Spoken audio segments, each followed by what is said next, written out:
Imagine this. In the stillness of a dark night in Makkah, a man approached the Prophet Muhammad, peace be upon him, and asked, "Tell us, O Muhammad, who is the Lord you worship?" A question that shook the desert winds, a question that, if answered, would reshape human history. And at that very moment, 4 short verses descended. Verses so brief, yet powerful enough to crush false gods, disprove distorted beliefs, and redefine humanity's understanding of the divine. These verses are Surah Al-Ikhlas, 4 verses that, if truly understood, can transform the way we view life, the way we worship, and even the way we understand who we truly are. Stay with me until the end, because in this video you will uncover the deepest meanings of Ahad, As-Samad, and why the Prophet, peace be upon him, said this chapter is 1/3 of the entire Qur'an. Before we begin, don't forget to like, subscribe, and turn on the notification bell so you don't miss meaningful stories like this. Let's dive in. Bismillahirrahmanirrahim. Qul huwa Allahu ahad. Allahus samad. Lam yalid wa lam yulad. Wa lam yakun lahu kufuwan ahad. Say, He is Allah, the one and only. Allah, the eternal refuge. He neither begets nor is He begotten, and there is nothing comparable to Him. Qul huwa Allahu ahad. Say, He is Allah, the one. Here, Allah commands the Prophet, peace be upon him, to answer all questions about divinity with one powerful declaration: Allah is Ahad, the uniquely one. But Ahad is far deeper than one, as a number. It means the one who has no equal, the one who cannot be divided, and the one whose essence is absolutely unique. Ibn Kathir explains that Ahad refers to an absolute oneness, not numerical, but essential, a uniqueness that cannot be replicated. Imam Al-Ghazali describes Ahadiyya as the truth that breaks the heart as attachment to anything besides Allah. When this verse was revealed, the Quraysh fell silent. Their beliefs in multiple gods shattered by one word. Ahad is a statement that echoes through the universe, a declaration that the God of humanity is not a creation, not a form, not a being with limits, but the one whose existence defines all existence. This isn't just about saying God is one. It's about internalizing that there is absolutely nothing like Him. It's a complete paradigm shift.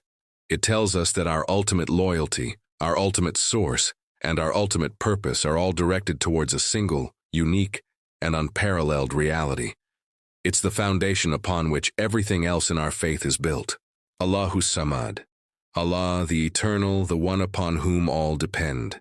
This is the heart of the surah. As-Samad means the one who needs nothing, the one whom everything needs, the one who is perfect in every attribute, and the one who is never weak, never diminished.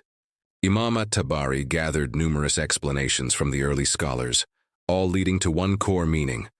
Allah is the one true source of strength, the ultimate refuge, the one to whom all creation turns. Every human being feels emptiness at times. We experience need, fear, weakness, and it is in those moments that the meaning of As-Samad shines the brightest. Think about it. We turn to our jobs for security, to our families for love, to our friends for support.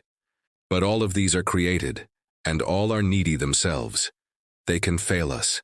They can disappoint us. The name As-Samad teaches us that there is a single, unshakable source of fulfillment. This verse turns Surah Al-Ikhlas from a recitation into a spiritual anchor.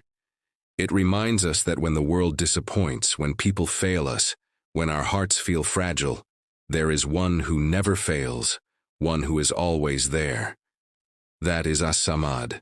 Lam yalid wa lam yulad. He does not beget, nor is he begotten. This verse ends all forms of associating creation with the Creator. It rejects the idea that God has a child, or that God himself came from something else. Scholars like Al-Qurtubi and Ibn Kathir explain that this verse removes every concept that likens God to his creation. If God had a child or needed to be born, he would be bound by time, dependent on a process, then tied to a beginning, all of which contradict the perfection of divinity. This is not just a theological correction. It is a declaration that the divine is unlike the created. Allah is the beginning of all beginnings. Nothing comes before him. Nothing sustains him. Think about the implications of this. It frees our minds from thinking about God in human terms. We are born, we have parents, we have children. It's the cycle of created beings. This verse tells us that Allah is entirely separate from that cycle. He is the uncaused cause. This frees us from distorted beliefs and purifies our concept of God, making our connection to Him direct and unmediated by any form of partnership or familial relationship. وَلَمْ يَكُنْ لَهُ كُفُوًا أَحَدٌ. And there is nothing comparable to Him. If the first verse establishes oneness and the second describes His perfection, this final verse seals the entire message of pure monotheism. Nothing in existence, not the universe, not the angels, not human imagination, can be compared to Allah in essence, attributes, or power. Imam Fakhruddin al-Razi comments, all forms of comparison collapse before this verse. Anything we imagine, Allah is beyond it, greater, higher, more perfect. This is the verse that closes the door to every false image of God, a door that remains tightly shut for anyone who seeks truth with a humble heart. It protects our minds from anthropomorphism, from trying to visualize God or limit Him to our understanding. It teaches us humility. No matter how much we learn, no matter how much we ponder, our minds can never fully grasp His reality. This final statement is the ultimate declaration of His absolute transcendence. The Prophet Muhammad, peace be upon him, said that Surah Al-Ikhlas is equal to 1/3 of the Qur'an, not because of its length, but because of its content, pure, uncompromising monotheism. Scholars have explained that the Qur'an's main themes are monotheism, prophethood and stories, and rulings and laws. This surah encapsulates the first theme so perfectly that it's as if you have recited 1/3 of the entire book. This surah is not just for prayer. It is the foundation of faith, a shield for the heart and a light that purifies the soul from depending on anything other than Allah. When you recite Surah Al-Ikhlas, you are making a profound statement that your purpose, your hope, your refuge, all belong only to Allah.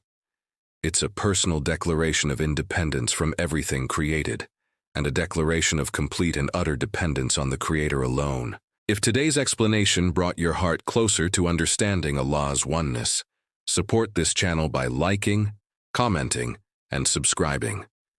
Share this video with others so more people can rediscover the beauty of pure faith.